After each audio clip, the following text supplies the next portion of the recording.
Kisah ini dimulai dengan seorang siswa SMA lemah bernama Hibiki yang sedang berlari sekuat tenaga di sebuah padang terbuka.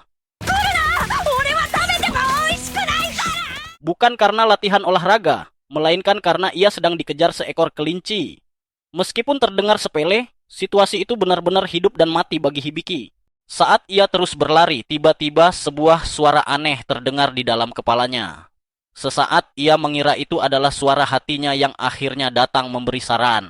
Namun harapan itu pupus karena suara tersebut terdengar begitu malas, seolah bahkan enggan melakukan tugasnya sendiri.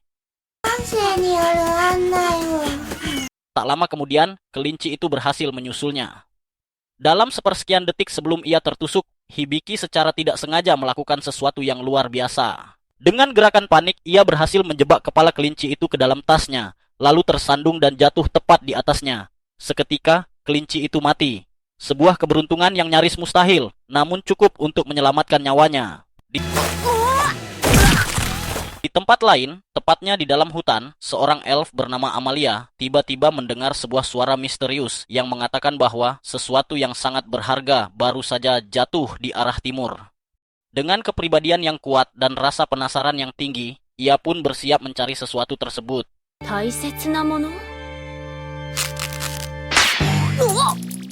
Kembali ke Hibiki, ia merasa lega karena berhasil selamat. Namun kebingungan segera menghampirinya. Ia tidak tahu di mana dirinya berada.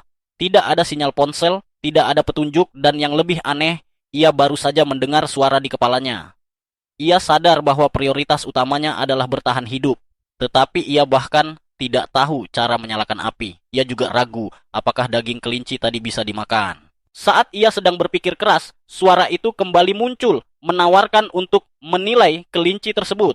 Tiba-tiba, sebuah layar melayang muncul di hadapannya, memberitahu bahwa daging kelinci bertanduk itu memang bisa dimakan.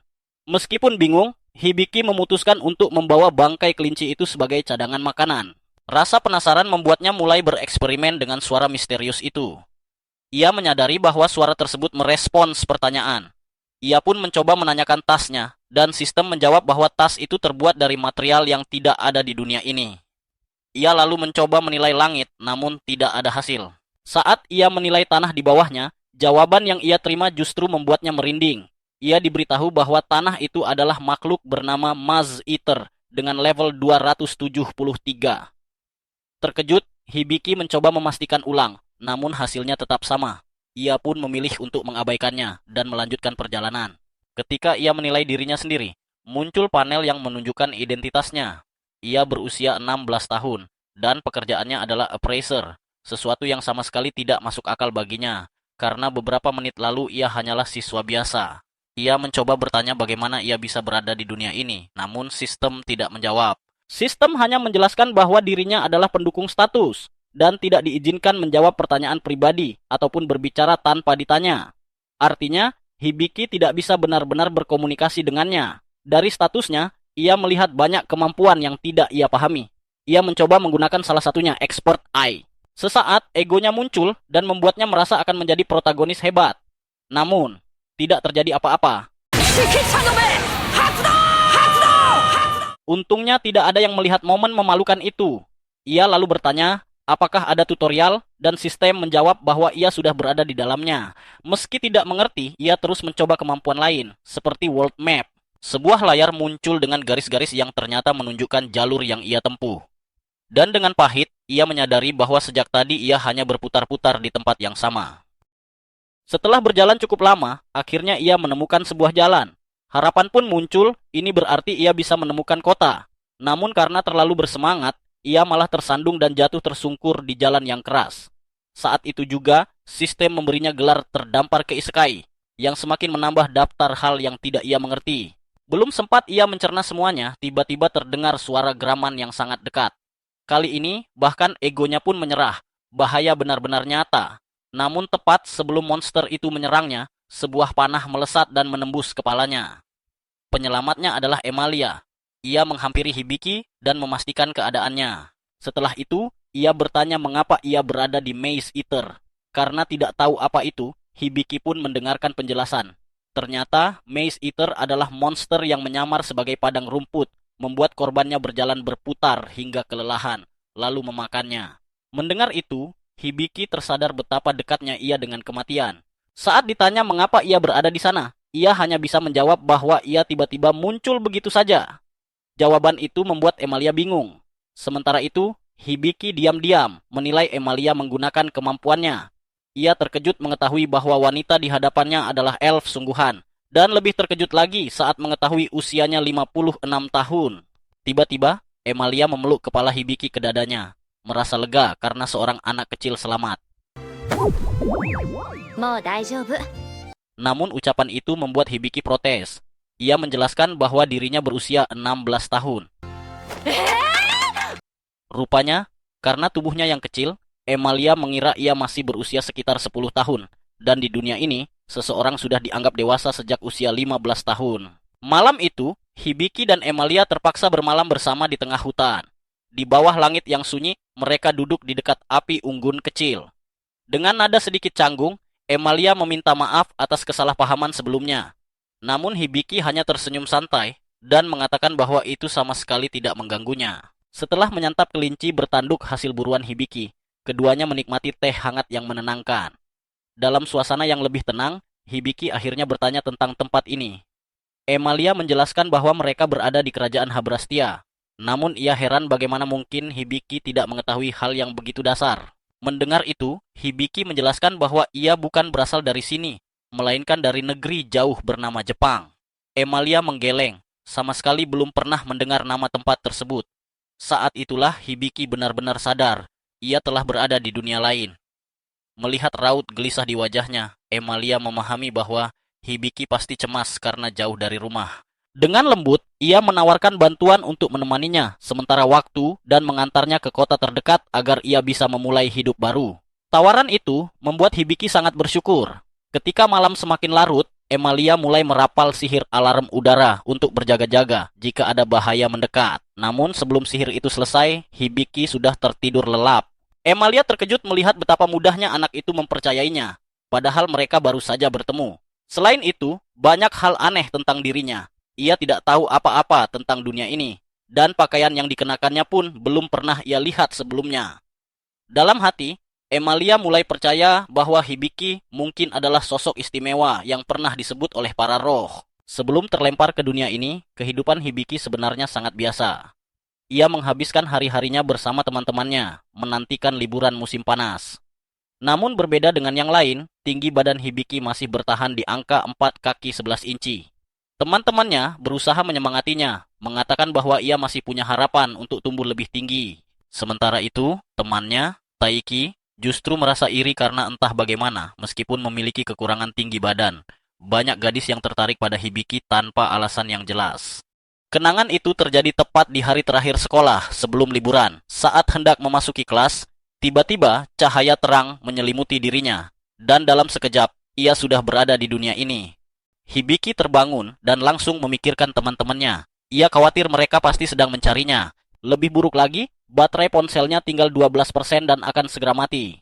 Tiba-tiba, sesuatu mengenai kepalanya. Ketika ia melihat ke arah sumbernya, ternyata hanya sebuah kancing milik Emilia yang terlepas.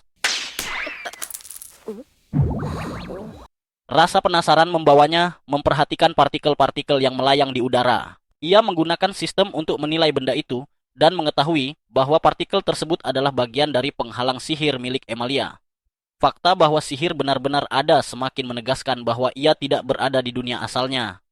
Ia pun mulai berpikir serius tentang cara untuk kembali. Duduk di atas batu, Hibiki memeriksa statusnya. Ia bertanya kepada sistem tentang pekerjaannya sebagai penilai.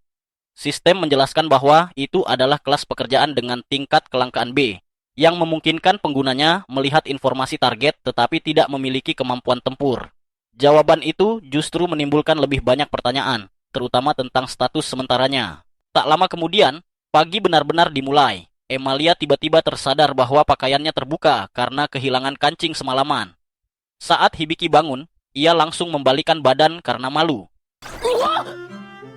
Namun ketika Hibiki menunjukkan kancing yang semalam mengenainya, Emilia justru salah paham dan mengira ia sengaja mengambilnya. Tanpa ragu, ia langsung memukul wajah Hibiki.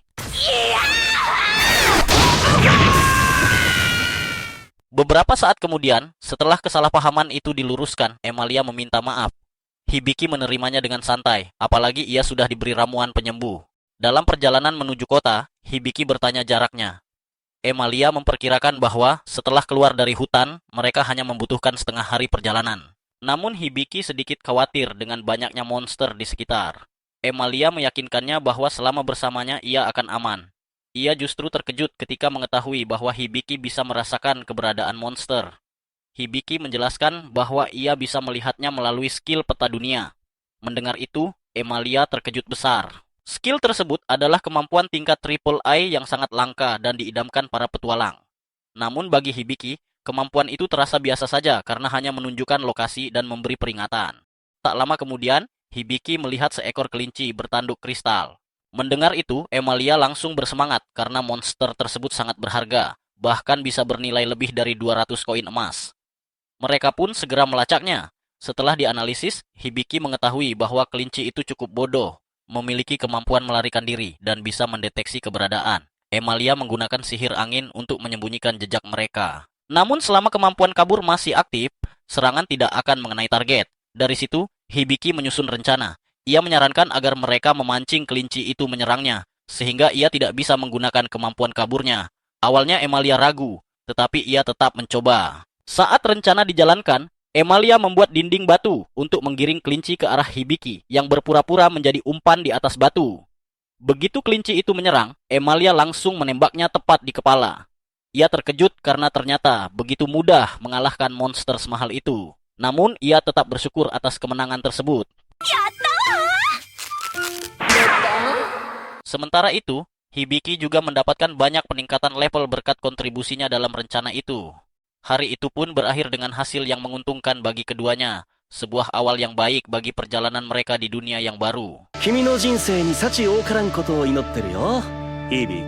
Hibiki dan Emalia akhirnya tiba di kota Ronville, sebuah tempat yang ramai, penuh aktivitas, dan dipenuhi tatapan penasaran dari orang-orang di sekitarnya.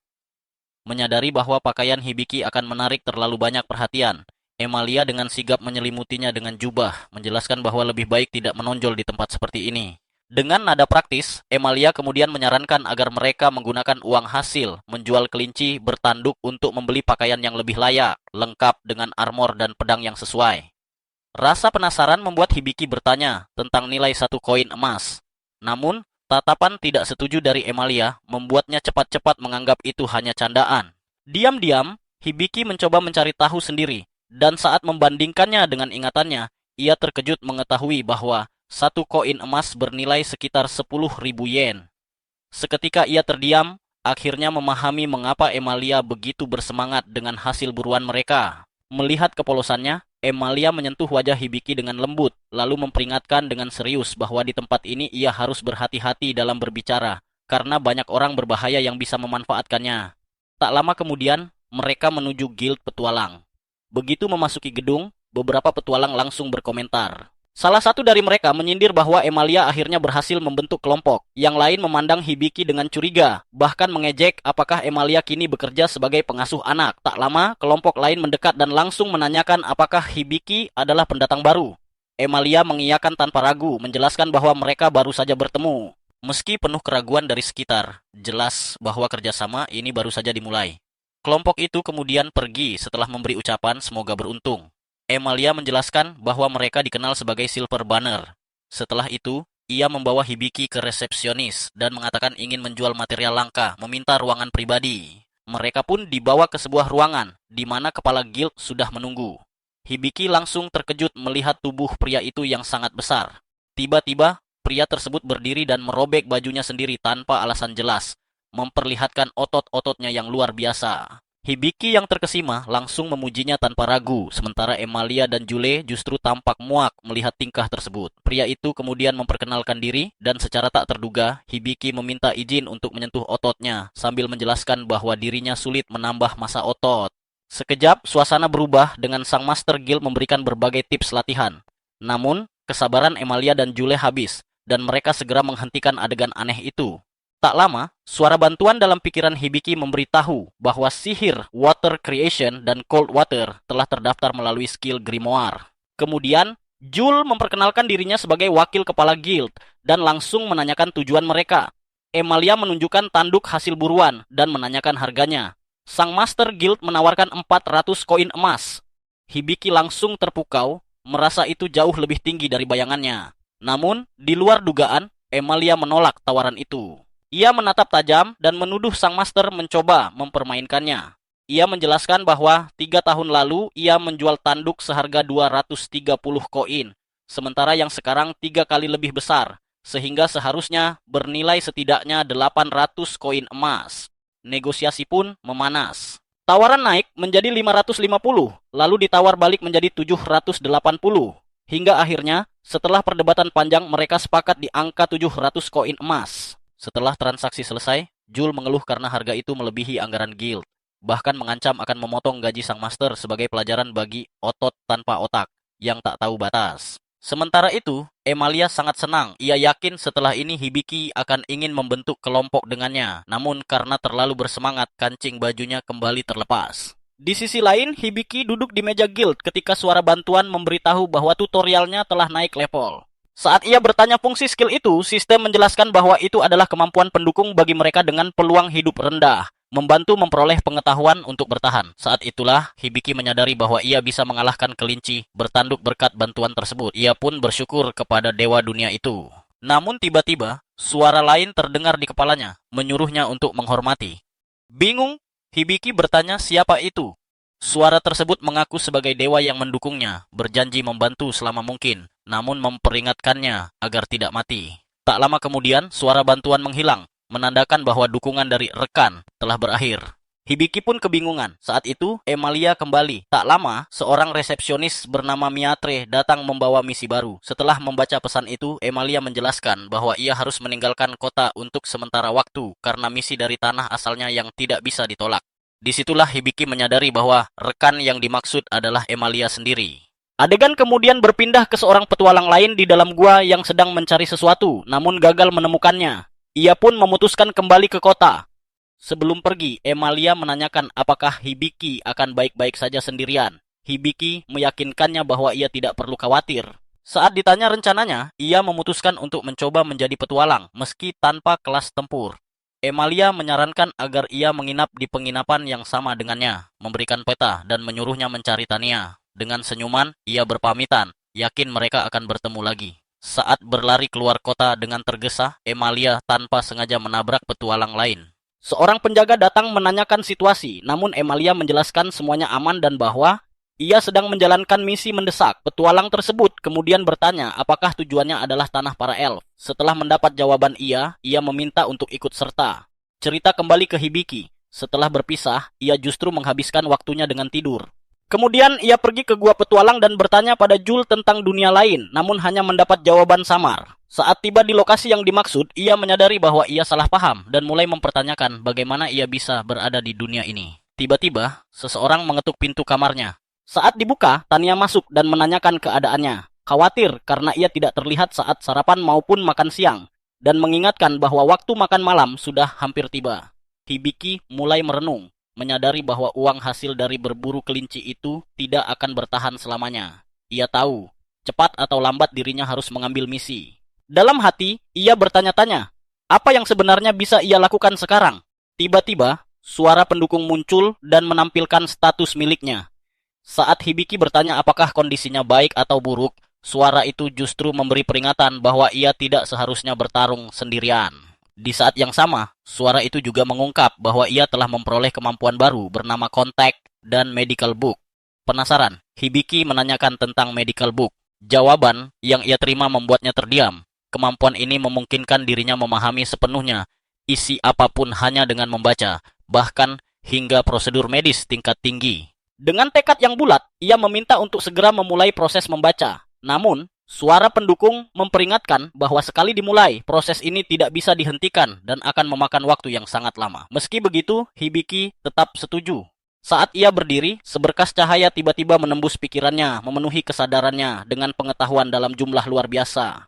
Adegan kemudian berpindah ke sebuah pulau, tempat seseorang menyebut bahwa Hibiki tidak memiliki akal sehat. Seorang petualang lain bercanda, menanyakan apakah wanita itu jatuh cinta. Namun Emalia langsung menyangkal, mengatakan bahwa dirinya lebih tua 40 tahun darinya.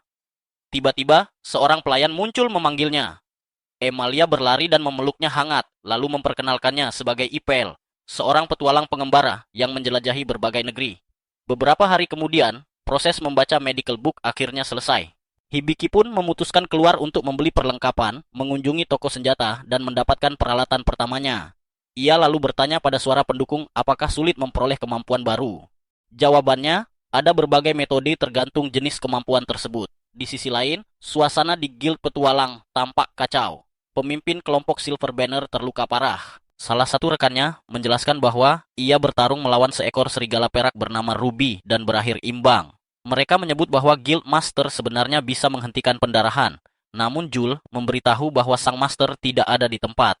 Seseorang menyarankan menggunakan sihir penyembuhan, tetapi usaha itu sudah dilakukan dan gagal. Melihat kondisi tersebut, Hibiki langsung sadar, jika pendarahan tidak dihentikan, pria itu pasti akan mati. Ia pun bertanya dalam hati, apakah kemampuan medical book-nya bisa membantu?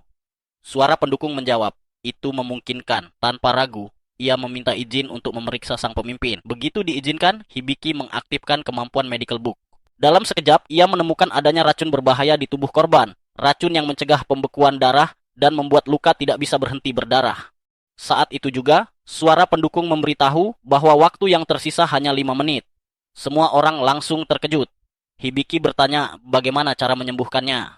Jawaban yang ia terima cukup berat, dibutuhkan kombinasi hyper healing dan perfect healing dengan total kebutuhan 650 mana, sementara ia hanya memiliki 56. Salah satu anggota bertanya putus asa apakah tidak ada cara lain. Hibiki menjelaskan bahwa selama racun masih aktif, pendarahan tidak akan bisa dihentikan.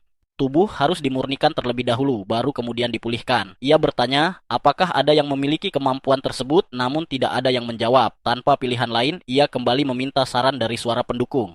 Kali ini, ia disarankan menggunakan kemampuan kontrak yang memungkinkan berbagi mana secara sementara antar banyak orang. Hibiki menjelaskan situasinya, dan semua orang langsung setuju tanpa ragu, menyalurkan energi mereka kepadanya. Namun, jumlahnya masih kurang 170 mana.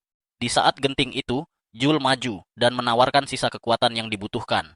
Dengan itu, Hibiki akhirnya mencapai jumlah mana yang cukup. Ia segera mengaktifkan Purify, menghilangkan racun sepenuhnya, lalu melanjutkan dengan Perfect Healing untuk memulihkan tubuh sang pemimpin. Proses penyembuhan pun berhasil. Namun, setelah usaha besar itu, Hibiki langsung pingsan. Dalam kondisi tak sadar, ia teringat kehidupan masa lalunya saat Amane memarahinya karena selalu bertindak ceroboh. Ia diingatkan untuk lebih berhati-hati, karena tidak akan selalu ada orang yang menyelamatkannya. Saat terbangun, suara pendukung memberitahu bahwa kemampuan kontrak miliknya telah meningkat dari level 2 menjadi level 5, dan translation dari level 1 menjadi level 2. Kemudian Jul menanyakan keadaannya. Hibiki menjawab bahwa ia baik-baik saja, sambil meminta maaf karena telah merepotkan. Namun, Jul justru menolak permintaan maaf itu dan berterima kasih dengan tulus karena ia telah menyelamatkan saudaranya, Jade. Hal itu membuat Hibiki bingung karena penampilan Jule tampak liar sementara Jade adalah manusia. Ia pun menjelaskan bahwa mereka memiliki ibu yang berbeda. Lalu, Jule mengungkap bahwa ia telah meminta semua orang bersumpah untuk merahasiakan kejadian ini. Alasannya sederhana, pengguna hyper healing dan perfect healing sangat langka. Jika kabar ini tersebar, banyak orang akan mencoba memanfaatkannya demi keuntungan. Karena itu, ia menyarankan agar Hibiki bergabung dengan kelompok petualang untuk melindungi dirinya. Namun, ia menolak, tidak ingin merepotkan orang lain. Kemudian Jule memberikan alternatif lain, menyewa pengawal pribadi. Di tempat lain, dalam sebuah sel, seekor manusia serigala yang dirantai di samping seorang gadis mengancam akan mencabik siapapun yang mendekat. Mengikuti saran Jul, Hibiki akhirnya mengunjungi sebuah agen budak. Saat memasuki tempat itu, ia langsung disambut hangat oleh sang pemilik, yang memperkenalkan dirinya sebagai Ajerat Debbie dari Debbie Company.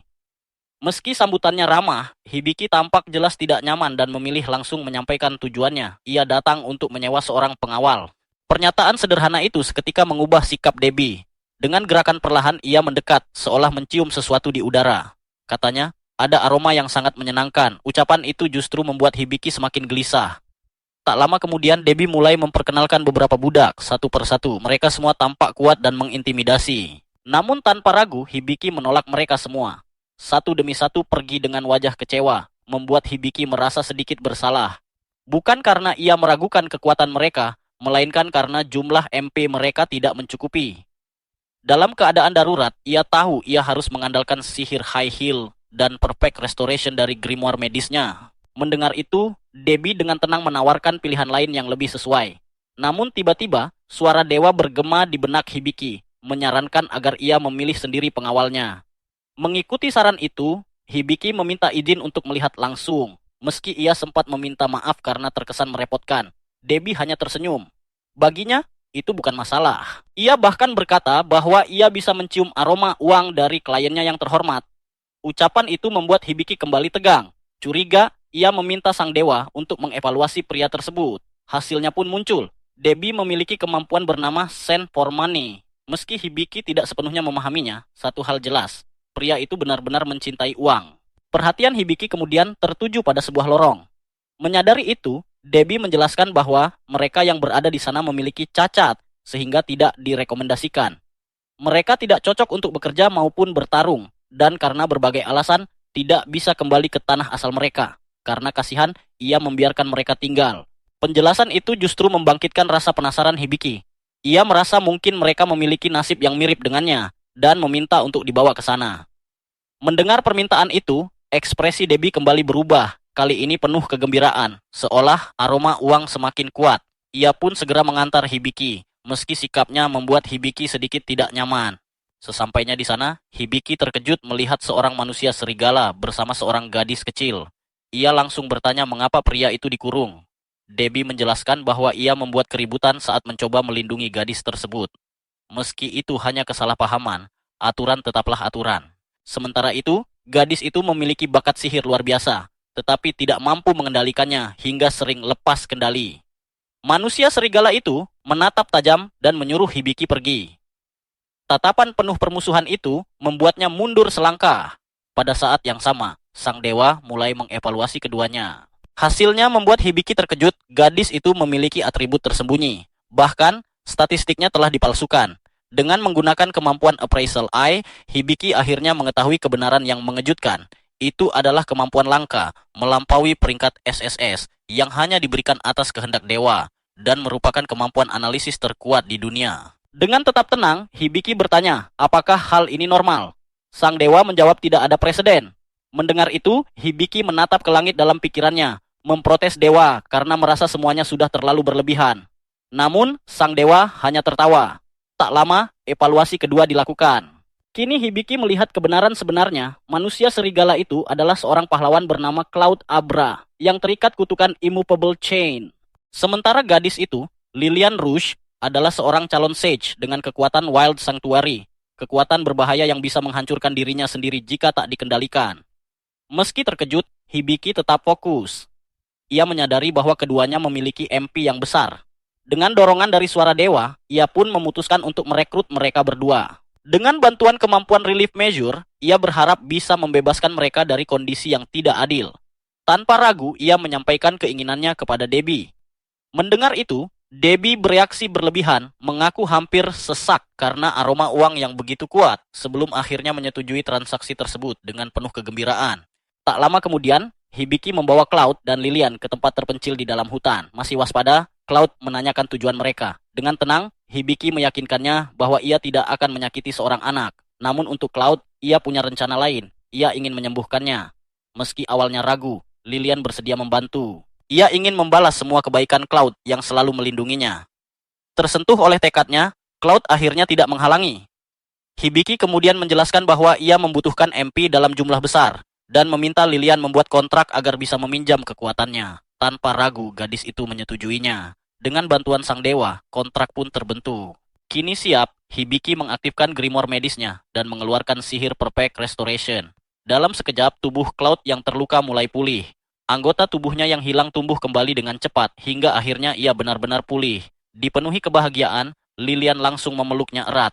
Sementara Cloud yang masih terkejut mengucapkan terima kasih dengan tulus kepada Hibiki. Akhirnya, Hibiki memperkenalkan dirinya sebagai Hibiki Manabe, lalu menanyakan kondisi tubuhnya. Cloud mengakui bahwa sebelumnya tubuhnya terasa sangat berat, meski sekarang belum sepenuhnya pulih. Hibiki menjelaskan bahwa kutukan itu masih ada. Terkejut, Cloud bertanya bagaimana ia bisa mengetahui hal itu, karena bahkan penilai biasa tidak mampu melihat kutukan tersebut. Dengan tenang, Hibiki mengungkapkan kebenaran. Ia tahu bahwa Cloud adalah seorang pahlawan, dan Lilian akan menjadi seorang saje. Saat ditanya bagaimana ia bisa tahu, Hibiki hanya menjawab singkat. Dewa telah memberinya kemampuan Appraisal Eye. Mendengar itu, Cloud terdiam, sepenuhnya terkejut. Ia langsung menyadari, itu adalah mata ilahi yang mampu melihat kebenaran dunia. Tanpa ingin memperpanjang penjelasan, Hibiki segera mengalihkan perhatian. Ia mengatakan kepada Cloud bahwa ia akan mencoba sesuatu untuk melihat apakah kutukan itu bisa dipatahkan. Tanpa ragu, ia mengaktifkan Relief Measure Level 1. Dalam sekejap, belenggu muncul mengikat tubuh Cloud. Rantai yang selama ini tak terlihat akhirnya terungkap, lalu dari langit muncul sepasang gunting raksasa yang meluncur turun dengan kecepatan mengerikan. Gunting itu langsung membelah tubuhnya. Pemandangan itu begitu mengejutkan hingga semua orang membeku. Jauh melampaui apapun yang mereka bayangkan. Namun beberapa saat kemudian, Cloud kembali seperti semula. Hibiki menghela napas lega, akhirnya memahami apa yang sebenarnya terjadi. Kemampuan itu tidak melukainya, melainkan hanya memutus satu dari rantai yang mengikatnya. Meski begitu, ia menengadah dan mengeluh pada dewa, kesal karena hasilnya hanya sebatas itu. Jawaban pun datang seketika. Ia tak seharusnya berharap lebih, karena kemampuan itu masih tingkat 1. Mendengar itu, tekad Hibiki mengeras. Ia akan meningkatkannya dan memotong semua rantai yang tersisa. Tiba-tiba, Cloud menyadari sesuatu.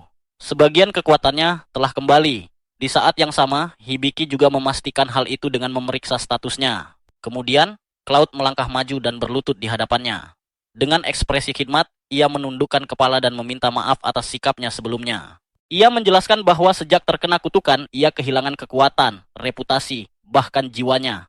Karena itu, dari lubuk hatinya yang terdalam, ia sangat bersyukur telah diselamatkan. Lebih dari itu, ia meminta izin untuk melakukan upacara kesetiaan. Tidak memahami maksudnya, Hibiki memintanya menjelaskan. Dengan tenang, Cloud mengatakan bahwa itu adalah ritual di mana ia mempersembahkan jiwanya, bersumpah untuk melindungi, dan selalu berada di sisi tuannya selamanya. Hibiki menganggapnya sebagai keputusan resmi dari Cloud, dan karena ia tidak keberatan, Cloud kembali mengucapkan terima kasih. Saat itu, sang dewa mengirimkan pesan menyarankan agar Hibiki menggunakan kontrak dalam upacara tersebut. Ia menjelaskan bahwa kontrak akan memastikan kedua pihak menepati janji mereka, dan jika digunakan dalam ritual itu, maka baik Hibiki maupun sang pahlawan akan terikat sepenuhnya oleh sumpah mereka. Mendengar itu, Hibiki merasa masuk akal. Ia pun mengaktifkan kontrak. Keputusan itu membuat Cloud benar-benar terkejut, sekaligus merasa terhormat. Tanpa menunda, ia memulai upacara kesetiaan. Ia menyatakan Hibiki Manabe sebagai tuannya, mempersembahkan tubuh dan jiwanya, serta bersumpah untuk melindunginya seumur hidup dengan segala yang ia miliki. Setelah selesai, ia menatap Hibiki dan berkata bahwa jika sumpah itu diterima, cukup katakan, "Aku menerimanya." Saat kata-kata itu diucapkan, sang dewa langsung mengumumkan bahwa kontrak telah disahkan. Roh cahaya telah mengakui ikatan tersebut. Tiba-tiba, sebuah tanda muncul di punggung tangan Hibiki dan Cloud, sebuah simbol yang lahir dari ikatan kesetiaan di antara mereka. Kebingungan, Hibiki menatapnya, dan Cloud menjelaskan bahwa itu adalah lambang roh cahaya, bukti bahwa kesetiaannya telah diterima. Setelah itu, ia hanya meminta satu hal, mulai sekarang ia ingin dipanggil Cloud saja. Hibiki pun menyetujuinya tanpa ragu, mengatakan bahwa ia bisa mengandalkannya mulai sekarang. Di samping mereka, Lilian tersenyum hangat ikut bahagia untuk Cloud. Di sisi lain, perjalanan Emalia, Ipil, dan Stelia masih jauh dari selesai. Stelia sudah terlihat kelelahan. Untuk mencairkan suasana, Emalia menyebutkan adanya pemandian air panas di depan, menyarankan mereka beristirahat di sana. Mendengar itu, Stelia langsung bersemangat, bahkan membayangkan dirinya bersantai, sambil mengagumi pemandangan kembar yang megah. Ipil yang bingung pun bertanya maksudnya. Sadar akan ucapannya sendiri, Stelia langsung panik dan menarik kembali kata-katanya. Ia buru-buru mengatakan bahwa mereka sebaiknya tetap berjalan dan melewatkan tempat itu. Emalia memiringkan kepala, heran, dan bertanya kenapa. Stelia pun beralasan mereka harus menghemat uang, dan yang terpenting, mandi akan membuat mereka lengah. Terlalu berbahaya membuka pertahanan di dekat orang asing. Namun Emalia merasa itu berlebihan. Dengan tegas, Stelia menolak, mengatakan bahwa ia tidak bisa begitu saja telanjang di depan orang lain seolah mereka teman. Kata teman itu justru membuat Emalia terdiam. Ia langsung mengambil keputusan, ia akan pergi ke pemandian air panas. Kembali ke Hibiki, ia menjelaskan bahwa ia tidak bisa menggunakan sihir penyembuhan tingkat tinggi sendirian, karena MP-nya tidak cukup. Ia membutuhkan bantuan mereka. Cloud segera memahami. Mereka bisa menutupi kekurangannya dengan MP dan stamina mereka. Tanpa ragu, ia dan Lilian bersedia membantu. Dengan tulus, Hibiki berterima kasih, lalu mengatakan bahwa ia akan membuat kontrak untuk berbagi atribut tersebut. Hampir seketika, sang dewa mengaktifkan teknik kontrak. Setelah selesai, ia memberitahu bahwa kemampuan grimoire milik Hibiki telah meningkat. Saat itu, Cloud menanyakan sesuatu yang sejak tadi mengganjal. Apakah Hibiki berbicara dengan seseorang? Hibiki pun menjelaskan tentang sang dewa, suara yang mengajarinya berbagai hal. Jawaban itu kembali mengejutkan Cloud. Ia langsung bertanya, apakah itu berarti Hibiki memiliki kemampuan tutorial? Ketika Hibiki mengiyakan, Cloud benar-benar terkejut. Ia bahkan menanyakan apakah Hibiki juga memiliki gelar tersesat ke dunia lain. Sekali lagi, jawabannya adalah ya. Kini, Cloud tak bisa menyangkal bahwa Hibiki benar-benar berasal dari dunia lain. Dengan polos, Lilian bertanya apa maksudnya. Karena usianya masih 10 tahun, Cloud hanya menjelaskan bahwa Hibiki datang dari tempat yang sangat jauh dan telah menyelamatkan mereka. Lilian pun menerima jawaban itu tanpa ragu. Namun Hibiki justru bertanya balik pada Cloud, apakah asal-usulnya itu mengganggu. Tanpa ragu sedikit pun, Cloud menggeleng. Hal itu tidak memengaruhi kesetiaannya sama sekali. Meski begitu, ia mengakui bahwa kemampuan tutorial adalah anugerah luar biasa dari dewa. Di sisi lain, sang dewa hanya tertawa santai, mengatakan bahwa Cloud berlebihan.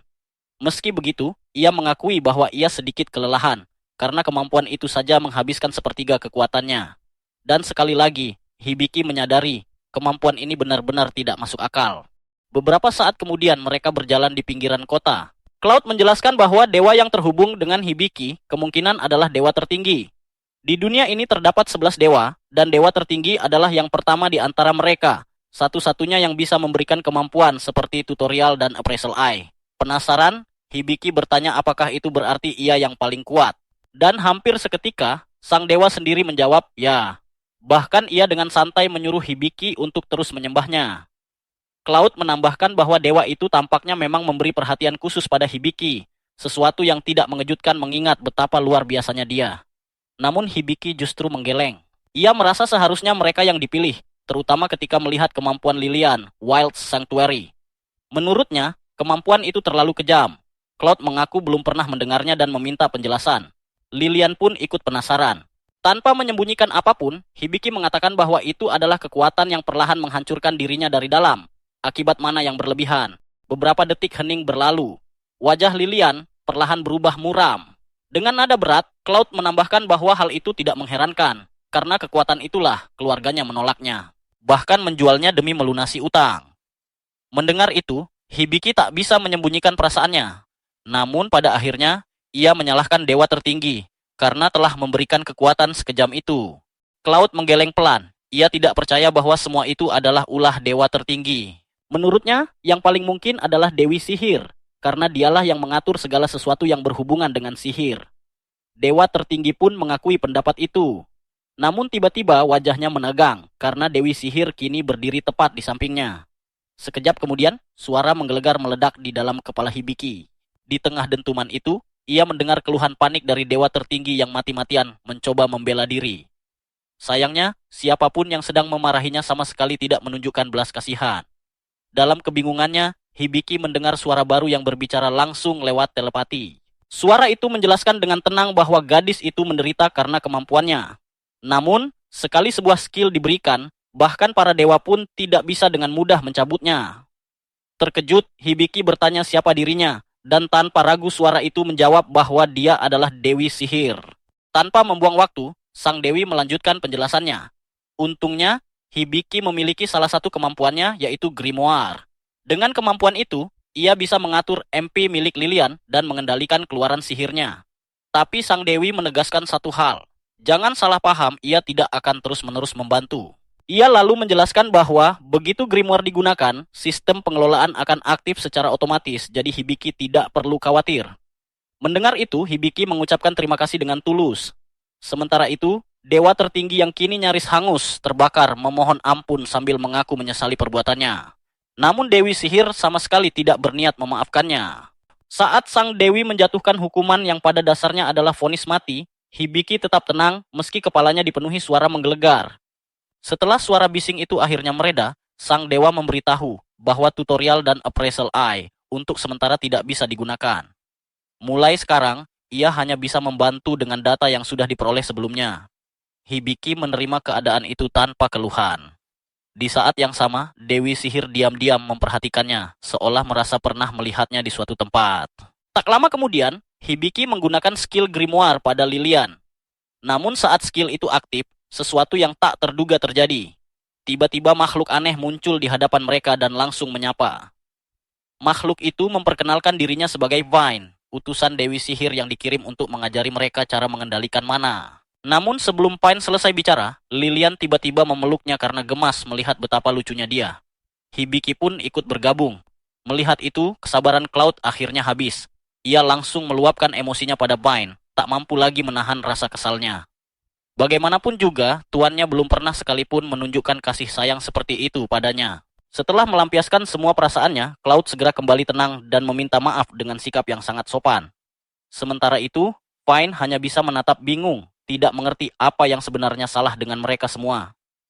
Sementara itu, cerita beralih pada para gadis yang sedang bersantai di pemandian air panas. Amelia bertanya kepada Stelia apakah dia tahu kenapa ayahnya tiba-tiba memanggilnya pulang. Namun Stelia mengaku tidak tahu apa-apa. Keesokan harinya, dengan para rekan hebat di sisinya, Hibiki ingin memastikan bahwa semuanya benar-benar siap tempur. Ia pun memperhatikan saat Cloud memilih sendiri perlengkapan tempurnya, sebuah armor yang kokoh dan tombak yang tampak mematikan. Namun, Cloud tidak suka memakai terlalu banyak perlengkapan, karena ia tahu betul risiko tubuhnya menjadi terlalu panas di medan pertempuran. Di sisi lain, Lilian juga mendapatkan pakaian baru yang sangat cocok dengannya, membuatnya tampak semakin anggun. Sang penjaga toko pun tersenyum lebar, senang mendapatkan pelanggan istimewa seperti mereka. Dengan penuh semangat, ia menyebutkan bahwa semua perlengkapan itu hanya seharga 25 koin emas. Mendengar harga tersebut, Hibiki dan Lilian langsung terkejut. Namun berbeda dengan mereka, Cloud justru menganggap harga itu sangat murah.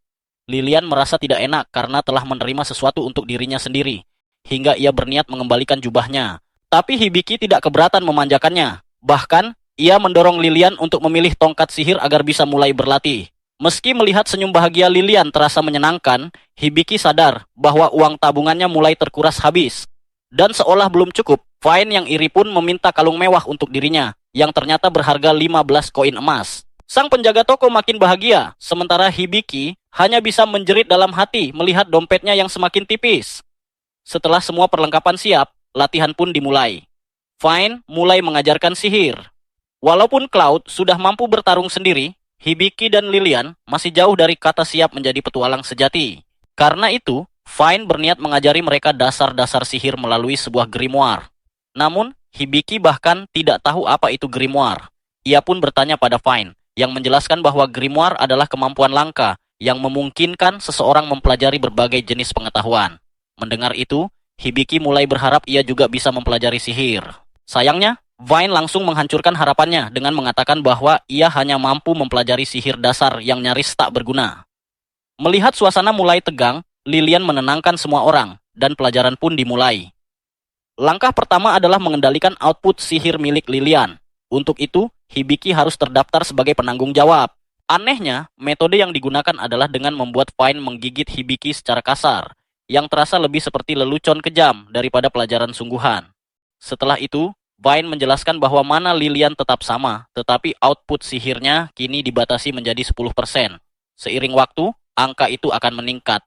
Kini giliran Hibiki belajar, ia harus memahami sirkulasi kekuatan sihir, kemampuan yang memungkinkan dua orang berbagi aliran sihir untuk menciptakan harmoni. Karena kesulitan, Vine meminta bantuan Cloud. Saat tangan mereka saling bersentuhan, kekuatan mulai mengalir. Tiba-tiba, dunia di sekitar Hibiki berubah. Ia berada di tempat gelap dengan langit penuh bintang. Di sana, ia melihat seorang elf cantik di tepi danau. Namun, wanita itu justru memanggil Cloud. Saat itulah Hibiki sadar, ia sedang berada dalam tubuh Cloud, menyaksikan ingatannya. Elf itu bernama Anastasia, sosok yang sangat berarti bagi Cloud. Mereka pernah menghabiskan waktu bersama, saling melindungi. Namun kenangan indah itu berubah menjadi tragedi. Pada suatu malam, bulan berubah merah dan Cloud terkapar sekarat. Di hadapannya berdiri Anastasia, berlumuran darah, seolah menjadi pelaku dari semuanya. Sekejap kemudian, Hibiki terbangun kembali. Cloud terlihat cemas dan segera membangunkannya. Ia meminta maaf karena telah mengalirkan terlalu banyak sihir ke tubuh Hibiki yang lemah. Vina pun memarahi Cloud meski diam-diam berharap ada sesuatu yang bisa ia manfaatkan dari ingatan itu. Namun, Hibiki hanya melihat kenangan indah yang belum ia pahami sepenuhnya. Pelajaran pun berakhir, tetapi latihan Hibiki belum selesai. Ia harus mempelajari sihir rumah tangga. Jenis sihir yang dilakukan melalui pekerjaan sederhana, seperti menyapu atau membersihkan. Energi sihir yang dikeluarkan akan dikumpulkan oleh roh elemen sebagai bayaran, lalu mereka akan mengajarkan sihir tersebut. Meski terasa jauh dari bayangan latihan keras, Vine menegaskan bahwa ini satu-satunya cara. Beberapa waktu kemudian, Lilian dan Cloud datang untuk makan malam. Namun tanpa sengaja, Cloud menjatuhkan ember air dan membuat kekacauan. Dengan panik, ia berlutut meminta maaf. Tapi bagi Hibiki, kesalahan kecil itu justru membuat Cloud terlihat menggemaskan. Mendengar itu, hati Cloud bergejolak hingga hampir kehilangan kewarasannya sendiri. Berusaha menarik perhatian roh elemen, Hibiki pun membersihkan seluruh penginapan tanpa henti. Meski hasilnya belum maksimal, usaha itu menarik perhatian sang pemilik penginapan, Tanya, yang kagum melihat kebersihan tempat itu dan bahkan memberinya hidangan tambahan. Namun, saat makan malam tiba, Cloud kembali menjatuhkan ember air. Keesokan harinya, latihan berlanjut. Lilian menunjukkan perkembangan pesat, sementara Hibiki masih kesulitan. Bahkan memegang pedang pun ia tak bisa. Melihat itu, Cloud memberinya busur, berharap ia menjadi pemanah. Sayangnya, hasilnya jauh dari harapan. Posturnya buruk, bidikannya meleset, bahkan memegang busur pun ia kesulitan. Tangan Hibiki terluka akibat tali busur, namun Cloud tetap memaksanya untuk terus berlatih dan menyembuhkan diri sendiri. Dalam keputusasaan, Hibiki pun memanggil satu nama, Amelia. Di suatu tempat di tengah belantara, Amelia tampak termenung, bertanya-tanya apa yang sedang dilakukan oleh Hibiki. Di sisinya, Ipal dan Stalia menyadari bahwa Amelia sedang berada dalam suasana hati yang sangat baik. Namun, mereka sama sekali tidak mengetahui alasan konyol di balik kebahagiaan itu. Saat ketiganya berjalan bersama, mereka tiba di sebuah persimpangan jalan. Salah satu jalur terlihat lebih singkat, tetapi Amelia dengan cepat menyarankan untuk menghindarinya. Menurutnya, di dekat jalur itu terdapat sebuah benteng tua yang telah lama ditinggalkan, tempat di mana roh-roh jahat gemar mempermainkan para pelancong yang lewat. Hal itu justru terdengar menarik bagi Ipal. Tanpa ragu, ia memaksa semua orang untuk mengambil jalan pintas tersebut. Meski Amelia sempat menolak, Ipal menambahkan bahwa mungkin saja benteng itu menyimpan harta tersembunyi. Mendengar itu, dan mengingat keuangannya yang mulai menipis, Amelia pun berubah pikiran. Kesempatan untuk mendapatkan uang dengan cepat sambil menjelajahi benteng terbengkalai terasa terlalu menggiurkan untuk dilewatkan. Sementara itu, di tempat lain, Hibiki dan rekan-rekannya menikmati waktu santai sambil melatih kemampuan mereka. Hari itu, Hibiki mendapat tugas untuk menyiapkan makanan. Lilian menunggu dengan penuh semangat, berharap bisa ikut membantu. Bersama-sama, keduanya berhasil menyiapkan hidangan yang luar biasa. Tak lama kemudian, mereka semua duduk menikmati makanan yang terasa begitu mewah. Rasanya begitu lezat, bahkan Vine yang biasanya suka mengeluh pun kali ini tidak berkata apa-apa. Namun, ada satu masalah kecil. Bagian tugas Cloud dalam menyiapkan makanan benar-benar kacau. Ia tidak membersihkan jamur dengan benar, bahkan menghabiskan semua apel yang seharusnya digunakan untuk pencuci mulut. Merasa bersalah, Cloud berjanji akan membantu Hibiki memburu monster dan mengumpulkan bahan apapun yang dibutuhkan di masa depan. Sayangnya, janji itu tidak terlalu mengesankan bagi Hibiki karena kemampuan memasak Cloud memang masih sangat buruk. Ia bahkan menyalahkan kutukan yang dimilikinya atas ketidakmampuannya itu. Meski terdengar seperti alasan, Hibiki akhirnya menyadari bahwa ia belum pernah bertanya bagaimana Cloud bisa terkena kutukan tersebut. Ketika ia mencoba menanyakannya, Cloud hanya menjawab dengan penolakan tegas.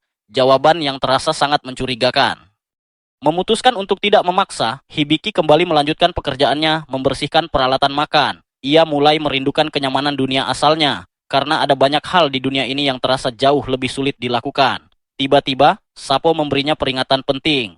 Ia meminta Hibiki untuk memeriksa peta dunianya, karena seekor babi hutan liar sedang melaju cepat ke arah mereka. Cloud segera memastikan keberadaan makhluk itu dan bersiap untuk menghadapi ancaman tersebut. Babi hutan itu tampak sangat ganas. Hibiki sempat ragu apakah Cloud mampu menghadapinya. Namun, Vine tetap yakin bahwa meskipun dalam kondisi terkutuk, Cloud tetaplah seorang pahlawan. Benar saja, saat babi hutan itu menyerbu, Cloud dengan tenang melancarkan serangan tombak yang begitu presisi. Dalam sekejap, makhluk liar itu tumbang hanya dengan satu serangan. Terkesan oleh kekuatan tersebut, Hibiki mendekat untuk melihat hasilnya. Namun, Cloud memperingatkan bahwa bau darah bisa menarik monster lain. Ia pun meminta Lilian untuk menggunakan sihirnya dan membersihkan darah dari tubuh babi itu. Dengan penuh semangat, Lilian menggunakan sihir air untuk pertama kalinya. Ia mengucapkan mantra odor isolation dan air pun menyembur dari tongkatnya, membersihkan seluruh kotoran hingga babi itu tampak bersih tanpa noda. Hari itu seharusnya berakhir dengan sempurna. Namun, bagi Cloud, ini adalah kesempatan yang tepat untuk mengajarkan Hibiki cara memotong hewan dengan benar. Belum siap menghadapi darah dan isi perut, Hibiki langsung menyesali keputusannya sendiri. Di sisi lain, Amelia, Ipal, dan Stalia akhirnya tiba di benteng menyeramkan itu. Tempatnya gelap, sunyi, dan tampak tak menjanjikan. Kemungkinan menemukan harta pun terasa kecil. Ipal menggunakan cermin misteriusnya untuk memastikan keberadaan roh di sekitar. Namun, perhatiannya segera teralihkan oleh suara teriakan bahagia dari Amelia. Dengan penuh kegirangan, Amelia menemukan sesuatu yang luar biasa, sebuah ruangan yang dipenuhi koin emas dan berbagai jenis permata. Melihat itu, Ipal hanya bisa menghela napas. Baginya, kedua temannya terlihat seperti orang gila yang sedang berfantasi. Dengan rasa bingung sekaligus sedikit jengkel, ia menggunakan kekuatannya untuk mengusir roh-roh yang ternyata sedang memperdaya kedua wanita itu. Kembali ke Hibiki, ia akhirnya berhasil mempelajari cara memotong hewan dengan benar. Namun, hasilnya membuat semua orang kotor berlumuran darah.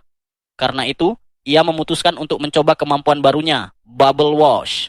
Tanpa ampun, Cloud menjadi objek percobaan pertama. Ia hanya bisa pasrah saat Hibiki mengarahkan kemampuan itu ke tubuhnya.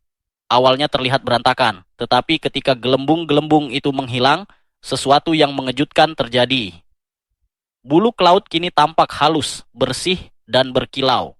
Kemampuan Bubble Wash bukan hanya membersihkannya, tetapi juga memberinya penampilan baru yang jauh lebih segar, seolah ia mendapatkan kehidupan baru.